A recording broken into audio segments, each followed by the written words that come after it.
On est dans Daf Kavav Amud Bet.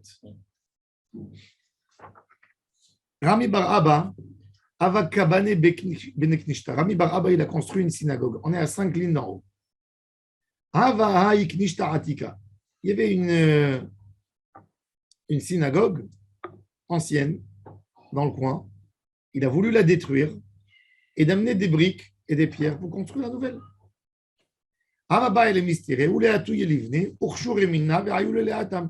Et mettre des poutres et construire. Il était en train de se poser la question par rapport à ce qu'il a dit Rav Chazda. Il a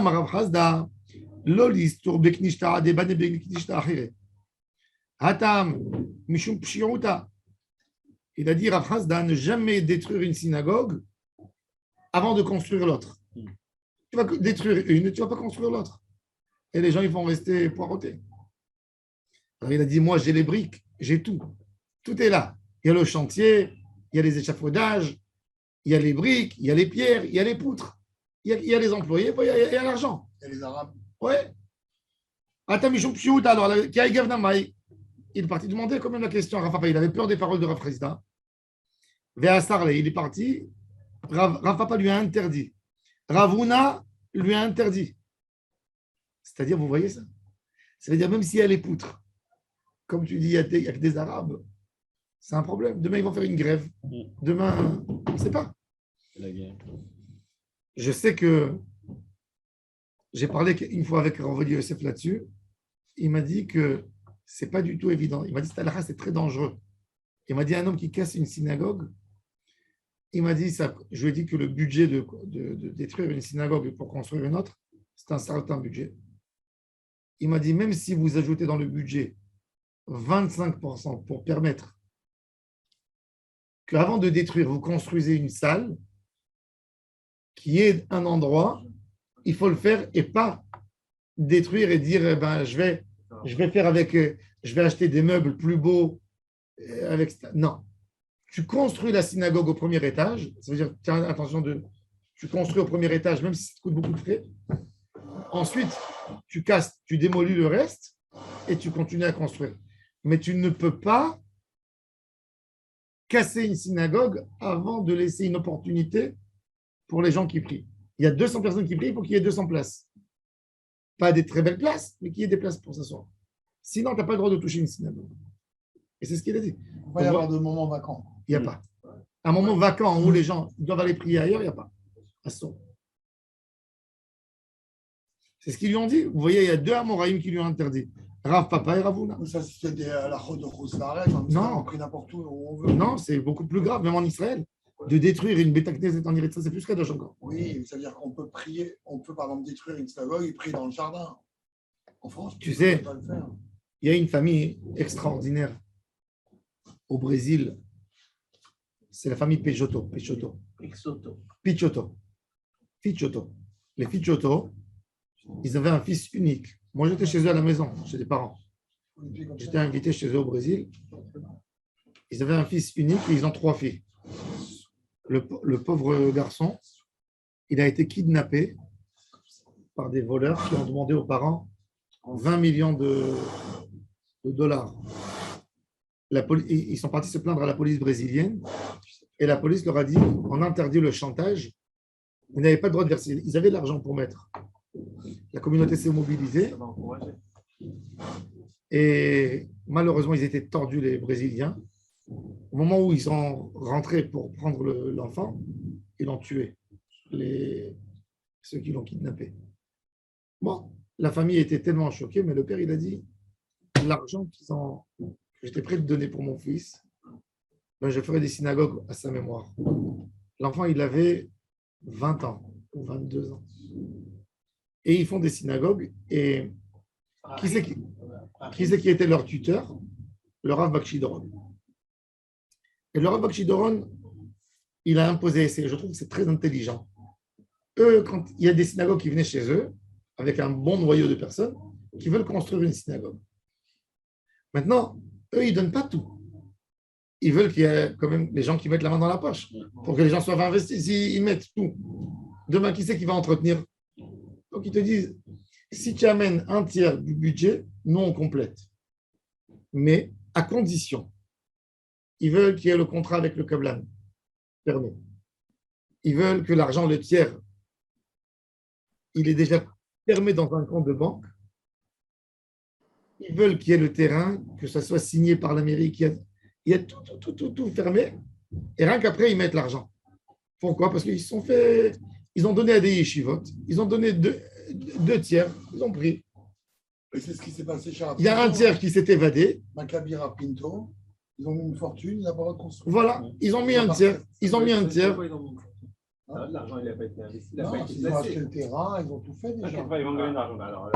Bien sûr qu'ils vont gagner de l'argent. Ils vont vendre à des maisons privées. Oui, mais après, ils l'ont fait pour la synagogue. Ils ont acheté quand c'était en baisse. Barilan, ils ont acheté. Ils n'ont pas le droit de construire encore. Ils ont mis la caravane. Ils ont l'autorisation. Ils ont reçu l'autorisation. Mais pas là-bas, à Meranana. Ah oui, il a déménagé. Marocains, ils ont levé une masse. En tous les cas, d'après la halakha, on n'a jamais le droit de démolir une synagogue si on n'a pas laissé une opportunité tout de suite déjà à la base. J'ai posé la question à Rabbi Yosef si on a le droit de poser une caravane à côté et de casser la synagogue. Il a dit ça, oui. Mais même ça, c'est pas le khatrila, il a dit. Même ça, c'est pas le khatrila. Parce qu'il y a une gdusha de Beta Knesset. Bon. La Gemara, elle continue, elle dit Aïe beknishta, amarava, aïe beknishta, haloufa vezabuna sheri. Changer la synagogue ou vendre la synagogue pour acheter une autre synagogue, la gdusha, elle passe sur l'argent. Par contre, de louer une synagogue pour faire un commerce dedans, ça, c'est assaut. Ça s'appelle profaner une synagogue. Puisque l'argent de la location, c'est même pas 2% de la valeur. Et donc, là, tu profanes doucement, doucement. Si je prends une synagogue et vends $1 million, je la vends $1 million, le $1 million, il est kadosh aujourd'hui, je mets cet argent, ailleurs, je construis. Mais si je tue la synagogue pas à pas, ça veut dire je loue pour une activité qui n'est pas une activité religieuse. Donc, l'argent, elle ne peut pas y aller et la Gdusha, elle est tombée. C'est ce qu'il dit. Aïe, beknishta halouf avezabuna, changer ou vendre, chéri. Ogura ou mashkuna, la louer ou l'hypothéquer, assir. Maïtama bekdushata kare. Livne nami. Halufinu vezabuninu, chéri. Uzfinu, assir. Pareil, les briques de la synagogue, ce qui reste. Les vendre, tu as le droit. Et les prêter, c'est assourd. Anemi les baratik, tu as dans des anciennes pierres. Bechatta let landa. Ve'afilu les mandé amar, azman amil taï. Même celui qui dit azman. Maintenant, c'est quoi la souga de azman amil? On va voir tout de suite. Il faut savoir que un endroit qui a été prévu pour une synagogue. J'avais une synagogue, j'ai décidé de faire des travaux. Mais un despnim, mais un tsefnim, il est rentré. Ça, c'est la chose préférée aux Israéliens, mais un tsefnim, il vient se daras, il te renverse toute la maison. Pourquoi tu as mis ici le salon? Il faut le mettre là-bas. Oui, pourquoi tu es plus intelligent que l'ingénieur qui a construit l'immeuble? C'est comme ça. Bon. Il faut que je fasse valoir mon métier. Hein? Faire valoir son métier. Il faut savoir qu'en Israël, la majorité des Me'atzef Pnim, ce n'est pas Shtuyot, mais c'est Karov Liot Shtut. Parce que l'ingénieur qui a construit la maison, il a pensé sur toutes les options. Je crois qu'il a pris 20 000 shekels comme un Me'atzef Pnim, 10 000 shekels. Il a pris 200 000 pour construire. Et il a fait des études approfondies. Il sait exactement les effets, les tuyauteries. Il vient le Me'atzef Pnim, casse-moi ça, casse-moi ça. Après la facture, qui c'est qui paye?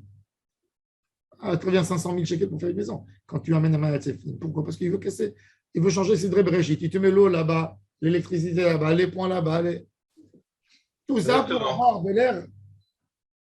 Oui. Alors il est venu. Daniel dit 100%. Je vous assure. Ma femme, elle voulait amener un Me'atzef Pnim. Je lui dis qu'il vient. Ok. Il m'a dit change ça sans ça. J'ai eu mal à la tête. Je lui ai dit, écoute-moi. Je lui ai dit, tu n'es pas mieux que celui qui a fait l'immeuble. Celui qui a fait l'immeuble, il a fait toutes les toilettes un sur l'autre. Tu veux me faire déplacer les toilettes. Ça veut dire que je devrais casser tout le mur pour mettre un tuyau. Tu veux me déplacer la cuisine. Tu veux me faire ceci. Pourquoi tout ça quoi? Son budget à lui était 400 000 shekels. Je suis à 100 000.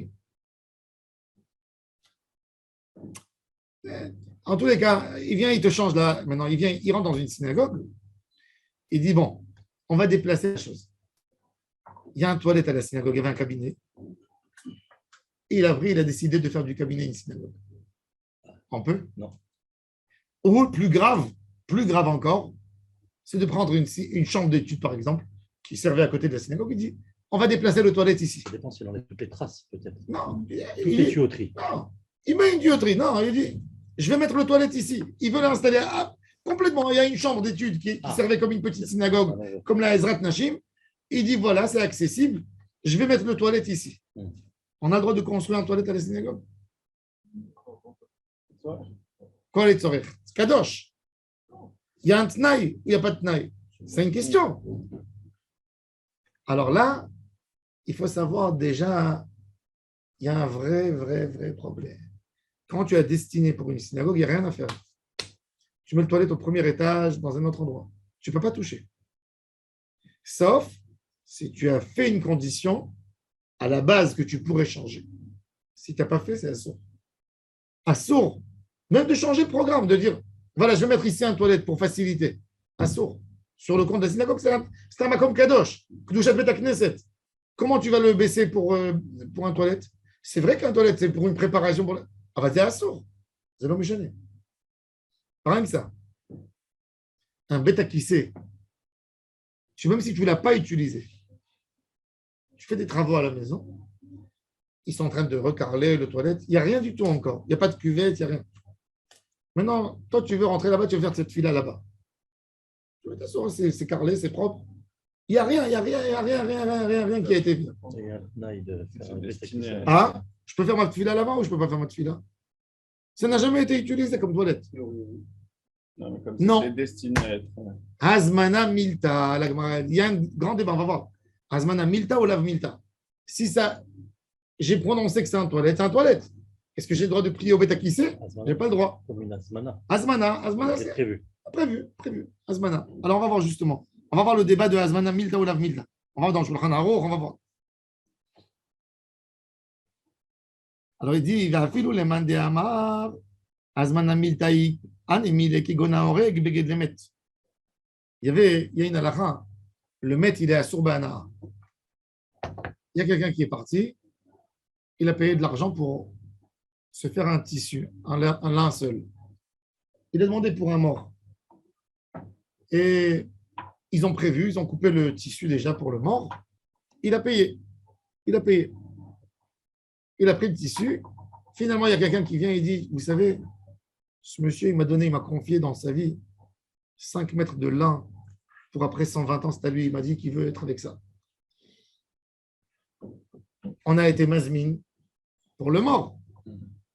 À Sourbana, vous savez que tout ce qui appartient à un mort, on n'a pas le droit même de changer pour un autre mort. Ça appartient au mort. C'est comme un ekdesh. Tu n'as pas le droit de prendre une pierre tombale, par exemple. Tu ponces le marbre en haut et tu réécris pour un autre nom et tu donnes à quelqu'un d'autre. Assourd. Un cercueil, tu ne peux pas l'utiliser pour 2 morts. La terre, oui. Mais sauf si tu as fait une tnaï. La place, oui. Même la place d'un mort, ce n'est pas évident. Il y en a qui en fait. Parce que mettre Kana Mekomo, sauf si on fait une condition avant. Sinon, elle doit rester vide. Si on vend, il y a toute une sougia dans Irot Avelout, sur Hana Oridi. Est-ce qu'on a le droit de vendre une tombe? Ça veut dire, il y a quelqu'un, il a enterré à Pantin. Il décide de déterrer et d'amener en Israël. Et il dit pour l'aider à faire Il y a un le. copain de Bétard qui a vendu très cher à Razetim. C'était pour son père. Oh, Et la le question. père, il était en dessous, je ne sais pas combien de jambes. Et que si on l'enlève, tout le monde rentre dans l'eau. Je fais putain très loué. Oui, la question, bon. Et il a vendu c'est une $1 question. million. C'est une question. Azmana Milta, Lav Milta. On a commandé. S'il doit. Mais si le mort, il a déjà été là-bas, il a été déterré, est-ce que tu as le droit de vendre la tombe? Il a été déterré. Pour une raison ou pour une autre. Ah, tout ça, c'est des sugyot aruchot. C'est sugyot shlemot dans la Gemara. Alors, tout dépend de la notion de Azmana Milta ou Azmana Lav Milta. Tu es parti, tu as commandé un sachet de tefillin, tu sais. Tu es parti pour la bar mitzvah de ton fils. Tu as dit, allez, je vais acheter. Tu es rentré dans un magasin, tu as acheté. Tu as dit, brode-moi le nom. Finalement, il y a ta mère qui a offert aussi pour l'enfant. Tu préfères. Non, toi, ton fils, il dit, qu'est-ce que je fais avec? Tu prends ça, mets dans ton sac, mets la tzedaka dedans. Ça a été fait pour des tefillin. Il y a eu une azmana. J'ai commandé, j'ai brodé le nom, j'ai commandé à azmana. Tout ça, c'est le débat de azmana milta ou lav milta. C'est une sorte, c'est comme une kabbalah taranit. Tu n'as pas encore jeûné, mais tu te dis, je vais jeûner. Tu es obligé. Tu as fait une kabbalah Shabbat. C'est une sorte de azmana. Kabbalah Shabbat. C'est Karov, les Neder. C'est Karov le Neder. C'est presque. Tout ça, c'est lié à ces sujets. J'ai dit, le Zohar HaKadosh, il dit, le Zohar HaKadosh, on le lit, ce Zohar extraordinaire, dans la Hanoukat Bait. Le Zohar, il dit, pourquoi tu fais une Hanoukat Bait? Il dit, le Zohar, apprends de la Avodah Zara. Si un homme, il a dit sur une maison, Haman al-Itznan, cette maison, elle sera destinée pour la Avodah Zara, il a mis la Touma dans la maison, il faut la détruire. Il dit, si quelqu'un, il dit, cette maison, elle est à Kadosh Baruch Hu, est-ce que la Shrina, ne viendra pas? C'est pour ça qu'on fait une Hanoukat Bait. Dès que tu rentres dans la maison, tu dis c'est la maison d'Hachem, c'est là. Ça, cette maison, il y a Gdak Doucha, il y a des bonnes choses qui vont se faire, des mariages, des Sheva Brachot, des brides, des joies, des Avodat Hachem, des piyutim, des gens. Quand tu as dit ça, la Doucha tout de suite, elle vient, et la bracha d'Akadosh Baruch Hu, elle vient sur la maison. Ça, c'est Hanoukat Bait. Et c'est pour ça que quand on rentre, on symbolise, on dit voilà, moi je veux que ma maison elle soit Gdusha. Voilà, le premier geste que je vais faire dans cette maison, c'est Kadosh. Moi, j'ai déménagé 19 fois. Tu as fait toujours les Hanoukat Bait? 19 fois, j'ai déménagé avec ça. Ah, tu n'as jamais fait. Si tu aurais fait, tu aurais eu la bracha. Le Chida, il dit même pour une. À la rue Rida, j'ai fait. Le Chida, il dit même pour une location. Il dit même pour une location, tu fais la Hanoukat Bait le jour où tu rentres dans l'appartement. Même la location, je ne sais pas plus. Il faut vite. Même tard, il faut le faire. Il faut le faire. C'est une bracha dans la maison. 10 personnes, 10 épisodes, des salades à table, des vrais Torah. Et c'est pour ça que les Mishnayot qu'on étudie pour la Hanoukat Bait, c'est Rachid votre Bait. Brachot, Betza. Il ne s'appelle pas Betza, il s'appelle Yom Tov. Et Masechet Tamid. Bait, Brachot, Yom Tov, Tamid.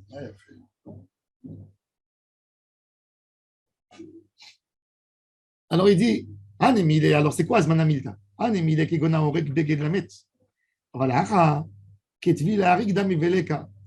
Il dit, tu sais, quand j'ai des briques pour construire une synagogue, la synagogue n'a pas encore été faite. J'ai commandé pour la synagogue du carrelage. Finalement, il me reste trop de carrelage. Je dis, allez, je vais le vendre à quelqu'un d'autre. Il dit, c'est Kadosh, les carrelages? Non. Avec les carrelages, on va composer la maison. Il dit, c'est comme si tu achètes le fil pour tisser l'habit du mort. L'habit du mort n'a pas encore été fait. Donc, il dit, ça, c'est moutard. למאן דאמר מתנה פליגי ברב אחא ורבינה חד עשר וחד שרי מאן דעשר דהי תתקע קדושתו ומאן דשרי אילאו דאבה להנאה מיני לא אבה יאיב לה הדר אבל למתנה כזביני. Il dit ça dépend si la ville elle a donné cadeau ou elle a vendu. Si elle a donné cadeau, c'est moutard. La Gemara elle pensait comment après elle dit non. Pourquoi? Elle dit même un cadeau que la ville elle offre. Ça veut dire, on donne à quelqu'un, il dit, tu aurais donné Stam un cadeau tu donnes, parce que tu as un intérêt. Il n'y a pas de cadeau gratuit dans le monde, ça n'existe pas. Tu donnes un cadeau, tu veux qu'il te rende quelque chose. Donc il dit, c'est une. Donc il dit même un matana, c'est mouta. Maintenant, la Gemara fait, puisqu'on parle des choses kadosh, on fait la distinction entre Tashmiché Mitzvah et Tashmiché Kedusha. Qu'est-ce qui s'appelle Kedusha? Kedusha, c'est quoi? C'est Stam, Sefer, Tefillin, Mezouza. C'est tout. Tout cela, tous leurs accessoires, c'est Kadosh. Tefillin, Mezouza. Quand on vérifie les Mezouza, même les nylons de la Mezouza, il faut les mettre à la Gniza. Tu enlèves le sachet qui couvre la Mezouza, c'est Tashmish Kedusha. Tu veux prendre le paquet des tefilines, tu veux le jeter à la poubelle, tu as acheté un nouveau, tu n'as pas le droit. Il faut le mettre à la guénisa. Oui, comme les petits de Hanouka, moi, je sais pas dans les gars. Hanouka, non. Tu peux, Minadine, tu peux jeter à la poubelle parce que c'est mitzvah. Tzitzit, tu peux le jeter à la poubelle. Shulchan qui te dira ne fais pas de tashmish el genaï. Ne t'essuie pas aux toilettes avec. Ne fais pas les fenêtres avec le tzitzit. Mais tu veux le mettre à la poubelle, tu peux le mettre à la poubelle. Même les petits lignes. Mais les tefilines, non. Les lanières, le kissouille du kissouille, le plastique que tu mets dedans, tu n'as pas le droit de le mettre à la poubelle. Pourquoi? C'est tashmish kdusha. Tashmish kdusha, tu n'as pas le droit. Tashmish mitzvah, tu as le droit. Le skar, le etrog, le loulav, le tzitzit, les petits lots de Hanouka, tu peux tout ça jeter à la poubelle. Nous, on fait, le Raman de Khadia, il m'a dit une très grande zgoula. On écrivait. Le Raman de Khadia, il m'a dit On une grosse zgoula. Avant que Hanouka elle arrive, tu dis que tu fais un tnaï sur toute l'huile qui va rester pour masser le corps dans les endroits où on a mal. Et en masse, et ça fait du bien. Moi, je garde une petite fiole comme ça, avec le shemen de Hanouka. Quand il y a quelqu'un qui prend un coup ou quelque chose, on met cette huile de Hanouka dessus parce qu'on a fait un tnaï. Sinon, c'est assuré. C'est là pour l'hermès discale. Parce que qui c'est qui a dit ça? C'est le rabbi de Belz. Il a dit que c'est très bon pour la maladie, pour la goutte et pour la rose dans le pied.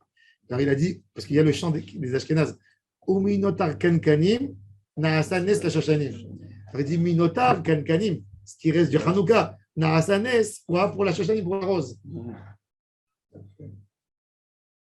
Et il dit encore une zgoula pour toute maladie dans le pied, celui qui souffre des pieds, allumer une bougie, le Sar Shalom de Benz, allumer une bougie et de dire 7 fois là-dessus, Ner les ragli des varecha verol mitivazé. Ner les ragli des varecha.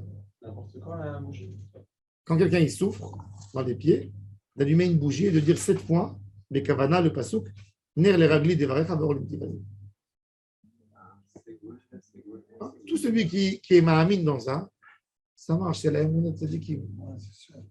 Moi, mon père, il souffrait de la rose. Il mettait des pchitout ou betmimout. Il disait, au minotar kankanim na asanes la chargée, il mettait, ça descendait. Quand il ne mettait pas, il arrivait à l'hôpital. Ça gonflait le pied. C'est terrible. Il y a un au Kfar Chabad. Il y a un tzaddik là-bas. Il a une Kabbalah, il a reçu de ses parents. Il écrit un Shem Hashem sur la rose. Quand quelqu'un souffre de la rose. C'est quoi la rose? La rose, la maladie de la rose. Comment dire en français? Zona, non? Érysipèle. Érysipèle. Érysipèle. Et c'est galère. Le pied gonfle terriblement. Alors, ils vont chez lui, il écrit un Shem Kadosh sur le pied avec de l'encre. Comme un Sefer Torah, il écrit. C'est incroyable. Si je ne l'ai pas vu de mes propres yeux, je n'aurais jamais pu croire. Et je lui ai amené des gens que le pied était comme ça. Ça veut dire, il fallait les amener à l'hôpital aux urgences. Et là-bas, c'est 15 jours. Je sais parce que mon père, il passait des jours à l'hôpital. On a amené la personne avec la chaise roulante. C'est que ça veut dire le pied était enflé. Il lui a écrit ça. Tu sais que ça veut dire 1 heure après, ça commençait à descendre. C'est quoi de la rétention d'eau? Je ne sais pas de quoi ça vient. C'est quoi de quoi ça vient? L'insuffisance veineuse. C'est un microbe qui rentre dans le corps aussi. Mon rave, le Rami, il souffrait de ça énormément. Je le voyais, je pleurais. Il ne mettait pas de chaussures tellement ça. Mon père, moi, je l'ai vu quand j'ai. C'est comme ça, oui, exactement. C'est affreux. Ça peut prendre des proportions terribles. On peut amputer le pied des fois. Si ça se soigne. De l'eau qui coule. La goutte aussi. Bon, alors, ve'elum tashmishe mitzvah, souka ve'lulav, shofar, tzitzit, ve'elum tashmishe kdusha. Glous kemes farim, les caisses de livres. Il y a quelqu'un qui m'a dit qu'une bibliothèque, il faut faire attention. Quand on achète une bibliothèque à la maison, des fois, on a même des sfarim. On a la Megillah, on met dedans des kitvei à Kodesh. Tu ne peux pas mettre n'importe quoi avec. Vaut mieux la brûler que la jeter comme ça, que les Arabes qui prennent Altizaren, ils la prennent. Ah ouais? C'est Kadosh. C'est fait, sauf si tu fais un Tnaï. Je parle de l'armoire, là. L'armoire, oui, l'armoire des livres. C'est ce qu'il nous dit. Il nous dit Blous Kemes Farim, les caisses des livres. Tefilin, ou mezuzot, vetik chez Sefer Torah. Nartik chez le Tefilin, ou retsuot et Amarava. Rava, il a dit Meresh Ava Amina, Haï Kurseya, Tashmish de Tashmish. Il dit le fauteuil, la coursa, où il mettait le Sefer Torah dessus. C'était une bima chez la il mettait sur une sorte de fauteuil. Je pensais que c'était Tashmish, Tashmish. On a quand même un mappa entre les deux. Pour se faire. Ou j'ai qui des chazina des mots de il avait Sefer Torah, Amina Tashmish, Gdusha ou Reaso. Pour se faire Torah, alors. on était là. Va'amara va'meresh Amina Haï Perissa, Tashmish de Tashmish. C'est un Tashmish. Non, les femmes, elles, les paradigmes, ils mettaient leur foulard sur Oh, le oui, justement, tu m'as et après, ils font un tu m'as pris, il a fait, tu m'as pris de la bouche. Il y a une sigoula chez les Sfarad, une femme qui veut tomber enceinte, elle prend le foulard du Sefer Torah, elle met sur son ventre. Ça, c'est mitzvah baravera. C'est un tachmish. Non, parce que c'est Tashmish qui touche, hein, c'est Non, Tashmish. tachmish. Il rentre directement, il est sur le Sefer. Non, le Sefer. Il est sur le Sefer et tu prends pour Le Sefer, couvrir le c'est Sefer quand tu. Le Sefer, c'est le parchemin. Il y a la boîte d'abord. Non, mais il n'est pas fait sur la boîte. Il est fait pour utiliser, pour couvrir les lettres de la Torah quand tu es Non, on ne devant. parle pas de celui-là. On parle de celui qui met au-dessus. Ah, Il y en a un qui mettait sur la boîte ou sur le Sefer Torah et rajoutait tout en haut un truc qui pend comme ça. Mais il pend, justement, pourquoi il pend? Pour couvrir le Sefer Torah quand il est ouvert. Non, je sais pas, il y en a qui font ça. On a jamais Ah, fait quand ça. il ouvre pour le Bah oui, ouvrir. bah oui. Les Juifs d'Alsace, eux, ils C'est la faisaient un mappa. autre tnaï. Ils faisaient la mappa. C'est quoi la mappa? La mappa, c'est un tissu en soie qui fait 10 mètres de longueur. Ils prenaient, ils le commandaient avant, ils ne mettaient pas sur le Sefer Torah. Ils le commandaient pour le Sefer Torah. Il l'amenait avec la femme, elle le gardait avant l'accouchement, elle le prenait. Et quand l'enfant il sortait du ventre de sa mère, on le prenait avec ce tissu. On l'entourait avec. Après, on prenait le tissu, on le lavait bien. On l'emmenait au dégraissage. Et après, on prend après la Brit Mila qui a le nom de l'enfant, on brode dessus, on fait un dessin et on écrit le nom de l'enfant. Et on le prend, on couvre avec le Sefer Torah et on dit que ça va porter bonheur à l'enfant. J'ai vu, moi, à Paris, la mappa de Léon Blum. Ouais. Léon Blum. La mappa, elle existe dans le musée. De quelle origine, ça? C'est Alsace, les Juifs d'Alsace. Ils appellent ça en Allemagne Wimpel. Eux, ils appellent ça la mappa. Ça vaut aujourd'hui une fortune. Il y a des gens aux États-Unis, ils viennent en Alsace, ils sont prêts de payer $10,000 pour avoir une mappa.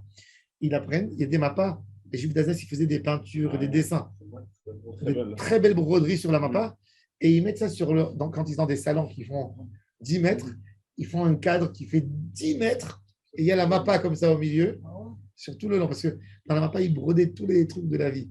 Les femmes, elles brodaient les événements de la vie, les fêtes, les trucs. C'est magnifique. Très belle. L'histoire en couture. En Alsace. Ah, et après, sinon, ils s'en servent pour couvrir le Sefer Pour Torah. couvrir le Sefer, ils Au roulent. lieu de mettre la ceinture. Ils ne mettent pas la ceinture, ils prennent le Sefer Torah et ils roulent comme ça. Il est lourd, alors. Non, il n'est pas lourd, c'est du tissu fin. Ouais, du tissu. Ouais, 10 mètres de soie. Ouais, moi, je trouve Non, que, tu ne fais pas les 10 mètres. Quoi. Non, à un moment, tu roules comme roules ça et tu tu mets. dedans. Alors, il dit Ve'amaravahaï tevuta de irpat. Il dit quand la teva, la bima, elle s'est cassée, qu'est-ce que tu fais avec? Mais bedat teva zoutreti. Tu fais une petite teva. Chérie, Kourseya Asir. Par contre, la teva, quand elle a fini, il n'y a plus rien à faire avec. Ve'amarav. Haï perisa divla. Les merbes des prisa, les sifrash chéri. Il dit le prisa divla. Comment il traduit prisa divla? J'ai pas moi. Rabbi Yaakov, prisa divla. On est où là? Les yiriot du Aaron. C'est le tissu qu'il y a sur le Aaron Kodesh. Voilà. Le rideau. Mibifnim. Le Zohar Kadosh, il dit. Le Zohar Kadosh, il dit qu'il faut qu'il y ait deux. Il faut qu'il y ait deux kissouim. Chez les familles, Koflim, Ota, Tachat, c'est vrai. Non, le Zohar Kadosh, il dit qu'il faut qu'il y ait deux portes pour rentrer. Parce qu'on dit Pitroli, Sha'aret. Sha'aret, c'est deux. Les gens de Rabim. Donc, il faut toujours qu'il y ait sur un Aaron Kodesh, il y ait deux Deux entrées, deux étapes. de voiles. Il y a des Deux portes.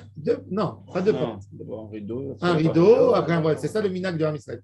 Maintenant, dans les synagogues où ils veulent faire, ils ont des très très beaux aronotes, comme en Italie.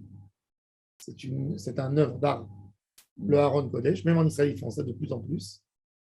Alors, on met la parochette à l'intérieur. Comme ça, tu gardes.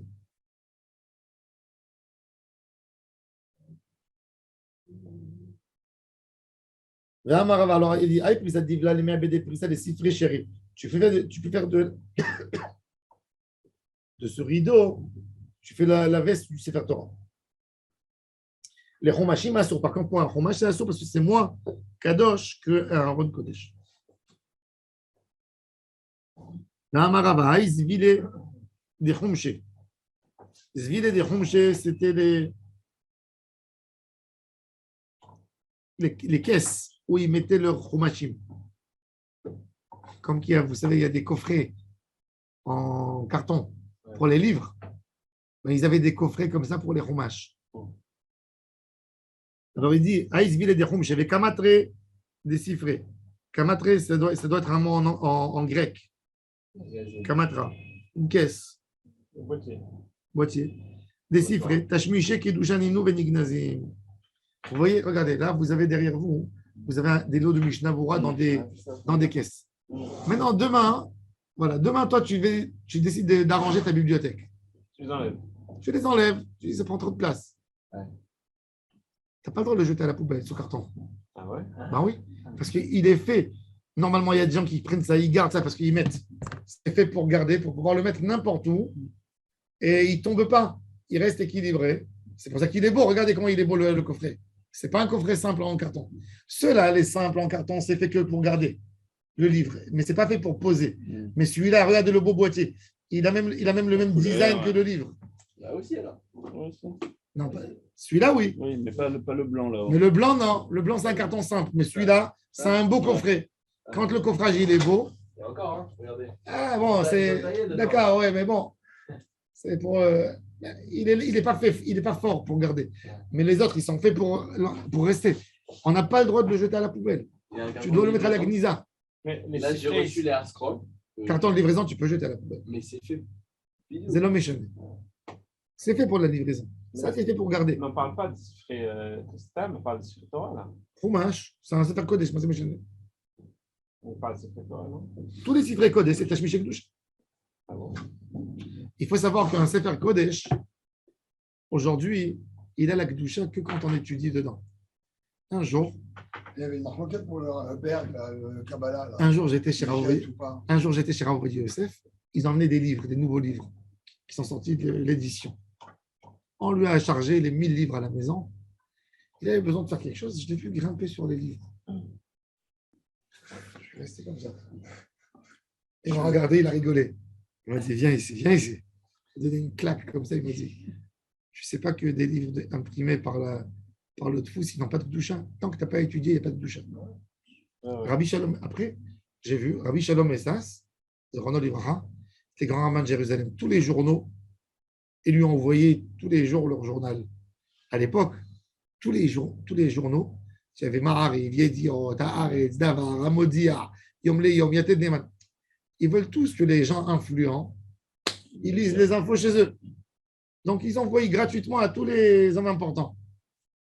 Et Rabbi Shalom, il recevait fin de semaine, il avait 50 journaux. Qu'est-ce qu'il dit? Un jour, il m'a dit, tu crois que je lis tout ça, tout ce qu'on m'envoie? Il m'a dit, il faut la vie de Methusalem pour lire tout ça. Qui c'est qui va, je vais perdre mon temps pour lire? Il prenait les journaux, il m'a dit, même les livrets Torah, je les jette à la poubelle. Il m'a dit, si tu n'as pas lu ce qui est écrit là-dedans, si tu n'as jamais lu, tu peux le jeter à la poubelle. Il m'a dit, tu fermes dans un sachet et tu mets. Je lui ai dit, Rav, mais c'est des fois vous avez des. Alors, il m'a dit, maintenant, il m'a dit, ils sont embêtants. Il m'a dit, tu dois prendre un ciseau parce que tu as acheté un journal et couper les passages, commencer à faire des pauses d'ici. C'est énervant. Moi, je vous dis la vérité, j'amène pas avec les quantités de Gnisa qu'il y a aujourd'hui. On te met des revues. Oui. Moi, j'avais au début un problème de faire la revue. J'ai dit en petit nombre à la synagogue, tu as des journaux, 70 pages, ils te mettent 2 pages de livret Torah. Maintenant, on va commencer à séparer Vous savez les quantités de Gnisa qu'ils jettent? Dans la Gnisa, il y a 95% qui n'a pas besoin de Gnisa. Les gens, ils viennent, ils prennent le journal parce qu'il y a une feuille, ils mettent tout là-dedans. Donc, toutes les petites revues, là, toutes les petites revues qu'on a dans la synagogue, le livre de Torah, on peut les jeter. Si je n'ai pas lu, je peux le jeter? Dans un sachet. Tu mets dans un sachet et tu mets à la poubelle. Nous, on avait le Rav Bracha qui était assez marmot. Le Rav Sion, le Rav Bracha, oui. Ça m'a vu mon fils. Celui qui a fait Le fils du Mekoubal, ouais. C'est un étrange, oui. Alors, lui, il était très marqué. Qu'est-ce qu'il dit? On étudiait le Kafarim la nuit. Je me rappelle le truc qu'il avait dit. Il disait les otiotes, elles sont du chat, même de mettre dans des toilettes. le Rambam, oui, il est marmir. Même dans les toilettes, un produit shampoing écrit en hébreu et tout, il ne voulait pas. Le Rav Feinstein, lui, il est sauvé comme le Rambam. Le Rav Feinstein, il dit que même une carte d'invitation imprimée avec des caractères hébraïques, il y a une Kedusha.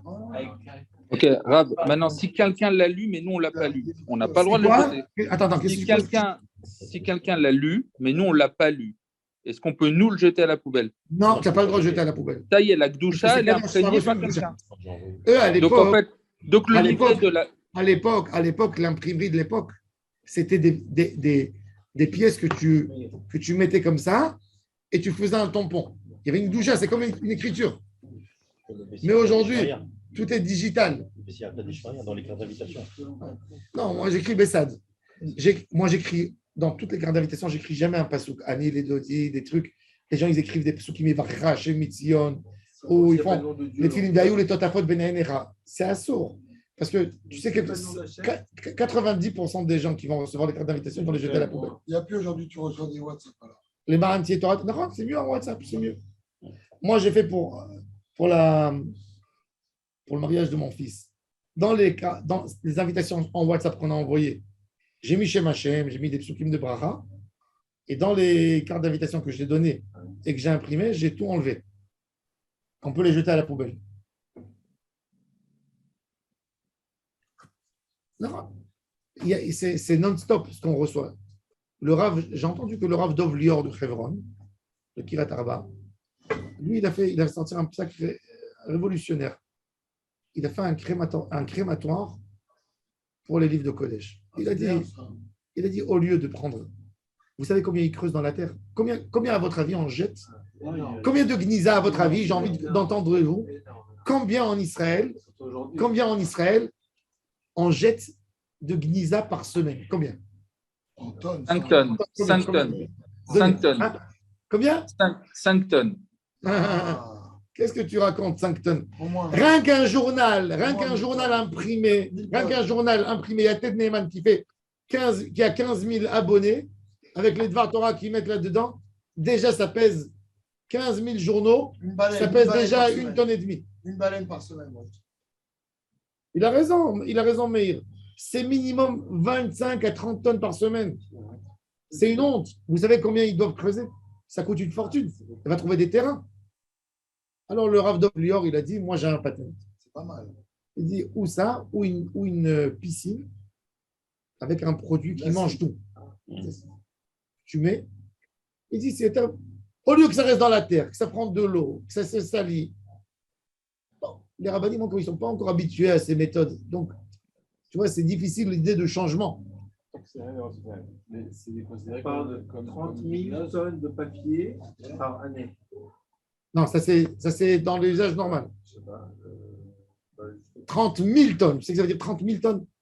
Il y a en Kodesh aujourd'hui, le public religieux, il est beaucoup plus. Le public laïque, ils ont Internet, ils n'éditent plus rien. Aujourd'hui, toute l'édition, c'est les religieux. Pas toute l'édition, mais 50%. Vous disiez que le Kodesh, il devient Kadosh quand on l'étudie. Est-ce qu'il devient Kadosh quand on l'étudie? C'est quelque chose qui est objectif. Moi, je l'ai étudié, mais je ne l'étudie plus. C'est la personne. C'est la personne. C'est ce qu'il a posé la question. Charles, il a posé la question, je vais répondre. Il y a une Gdoucha. Du moment où tu as dit des mots, tu as donné la Gdoucha. Ça y est. Chayav Gniza. Combien? 60 000 mètres cubes. Mais où? En Israël? C'est que ça veut dire 60 000 mètres cubes. Non. C'est énorme. Où on va mettre tout ça? Par année. Par année. Ouais. tous les Halloumi, etc. Moi, je fais pas rentrer à la maison. Je dis à mes enfants, vous voulez, vous lisez à la synagogue. C'est pas moi maintenant qui va aller chercher, couper, prendre le ciseau pour voir qu'est-ce qui est.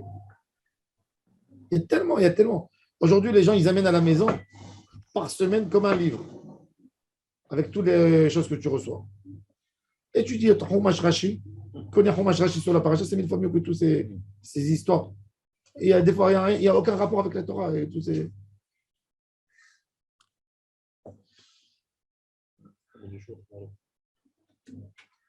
Alors la Gemara dit, Tashmish Kedushaninu Venigdazim Pshita, la Gemara dit, Maoud et Ma'anu, lave les chavod, Avid, la nature de Alma, Avid, Kamash Malan. Où on apprend que tout ce qui est pour garder. Oui, j'ai vu ta photo dans la rue. C'est des malades. C'est magnifique. Mais demande de l'argent. Je ne sais pas, ils ne demandent même pas mon avis. Mais demande, maintenant qu'ils ont mis, va prendre les photos, dis qu'on a utilisé tes trucs, demande des. À qui je demande? Pourquoi il y a tes photos? À la mairie de Ranana. Je ne sais pas. Demande une anacha dans la Ardonna pendant 2 ans. Je n'ai pas vu. Regardez sur le Yad Levanim, il y a. En face du Yad Levanim. Il est petit, j'étais sur Weissman. Le très très grand là. Avec la kippa noire et le trait blanc sur la kippa. Oui, à la boucherie. C'est toi? Il y en a, il est venu faire des photos. Et après, mes gosses, après, ils me disent, papa, on est dans là. Je dis encore, on est là. Ils ne me demandent même pas mon avis. Tu as trouvé un chido. La viande morte, tu vois. Ils auraient dû mettre le numéro de téléphone au moins en bas. Ma première femme, je l'ai connue au cimetière. Alors ça me les aide. C'est vrai en plus. Bon. Aou bne knishta de Yehuda et Romaï. De Ava patiach leaou idrona. De Ava machit bemet. Les gens de Rome, ils avaient monté des synagogues. Ils n'avaient pas où monter des synagogues. Ils sont partis dans un endroit, dans une morgue. Il y avait la synagogue dans une salle. Et le couloir qui sortait de la synagogue, c'était la morgue. Les Juifs, ils venaient, ils mettaient là-bas le mort jusqu'à l'enterrement.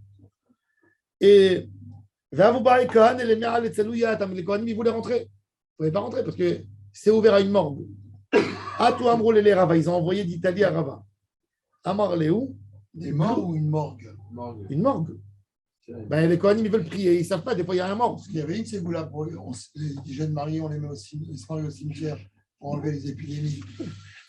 Ils ont fait ça, mais c'est un truc de fou. C'est une ségoula qui est écrite. Ils ont fait ça pendant le Covid. Ils l'ont fait. Mais ça a fait du Chilou Lachem, je ne te dis pas. Ils se sont mariés un couple là-bas. Au cimetière. Au cimetière. Elle a accouché son premier fils, elle a fait Frankenstein, je crois. C'est une histoire vraie. Ils ont fait une ségoula comme ça. Mais ça, c'est tellement ridicule. Dans le Covid, ils ont fait ça. Et une marocaine. C'est pas limite à la vie. C'est connu, tu ne connais pas l'histoire?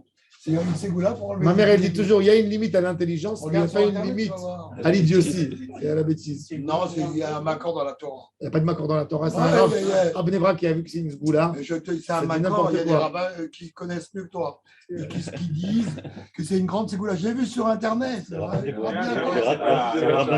Mais regarde, c'est un truc vrai, c'est un grand rab, très grand, plus grand que toi. Il a 1m80. Rabbi Yaakov. Moi, j'ai 1m81, moi. Un rabbin des bois. Bon, le rabbin du cimetière, c'est les rabbins du cimetière. Je mens ou pas? Ça existe ou pas? Ça a été fait. Et ça a fait un Chilou Lachem terrible, on est devenus des païens. Pour les Quand tu vois des goyim qui font des trucs comme ça, c'est doré chez la médecine. Pour moi, c'est un Issoum Minatora de faire ça. Sort ce truc, ça va. Ils ont vu qu'en Pologne, une fois, ça s'est passé. Est-ce que tu sais que c'est à cause de ça que ça a arrêté la pandémie? En Israël, ils l'ont fait. Non, mais je sais qu'ils l'ont fait. Pourquoi? Dans le Covid, mais ça a fait. C'est passé dans les médias. C'est passé dans les médias. Tu ne peux même pas t'imaginer le Chilou Lachem que ça a fait cette histoire. Non, mais la fille, la pauvre, elle était déjà invariable. Non. Alors, ils sont partis, ils ont posé la question à Rava. Il a dit Dlou Tevota, haute voix. Il a dit mettez une armoire dans le passage.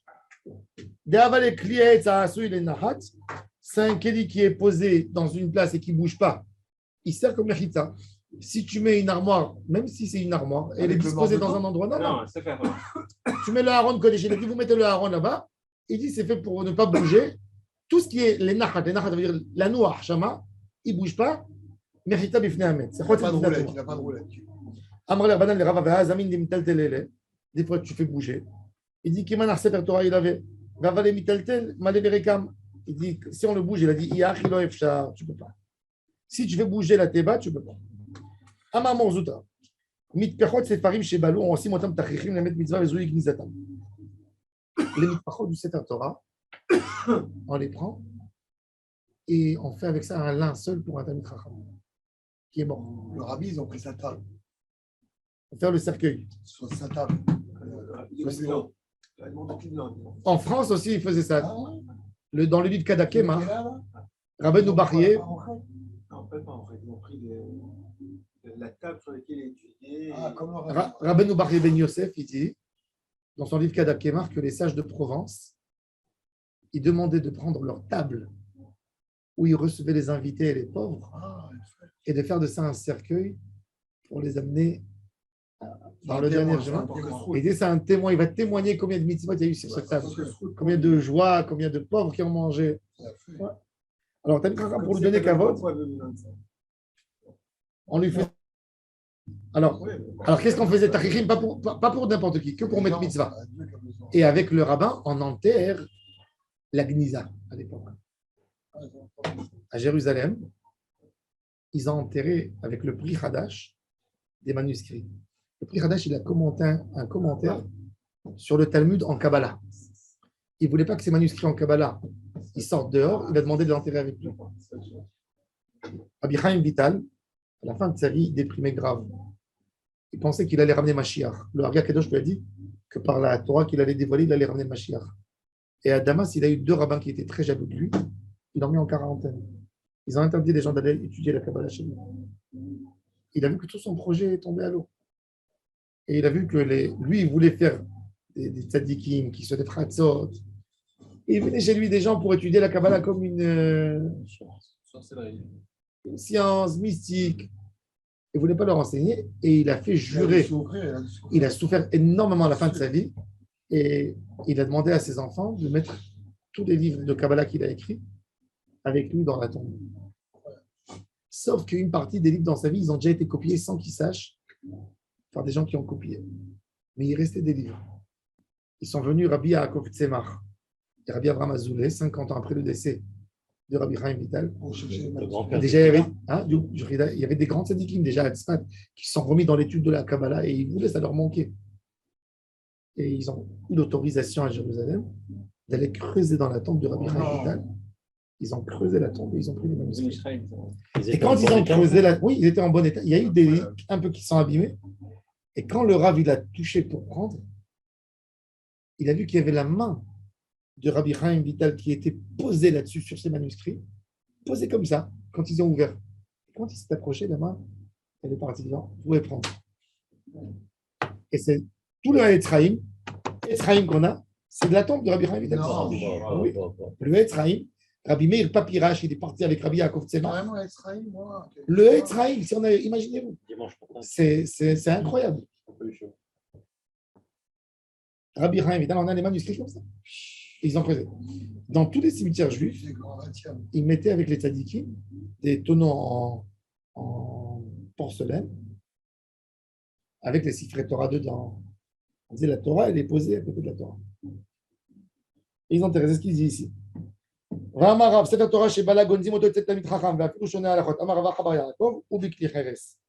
Sefer Torah, il faut le mettre Bekli Cheres, chez Nehemar.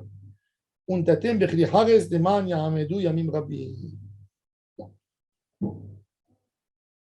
dit maintenant, maintenant j'ai envie de prendre une synagogue et de la rendre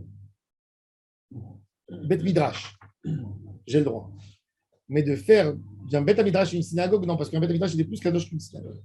De faire un dortoir pour des Bachoué Yeshiva. Le Chafetz Chaim, sa yeshiva, il dormait à la synagogue. Il était tellement pauvre. Rien qu'à la fin de sa vie, il a monté un dortoir pour les Talmidim. Il dormait sur les bancs. Et le soir, quand il dormait, vous savez, en hiver, il fait chaud, il fait froid. Les fenêtres s'enfermaient, il y avait le four qu'on allumait pour eux. Et il dormait. Le matin, quand tu rentres dans une chambre où c'est un dortoir, il y a beaucoup d'odeurs. il dort, la personne n'a pas contrôle sur son corps. Et les Baalei Batim qui venaient tôt le matin pour prier, ils sentaient écœurés. Ils insultaient les Bachouri Yeshiva. Ils puent. Un jour, le Chafetz Chaim, ils sont venus chez lui. Ils ont dit, ça sent mauvais. Il leur a dit, leur gaz qu'ils font la nuit, c'est mieux que votre filote. Alors, un Bachouri, le pauvre, toute sa vie, il étudie la Torah. Le soir, il est crevé, il dort sur un banc.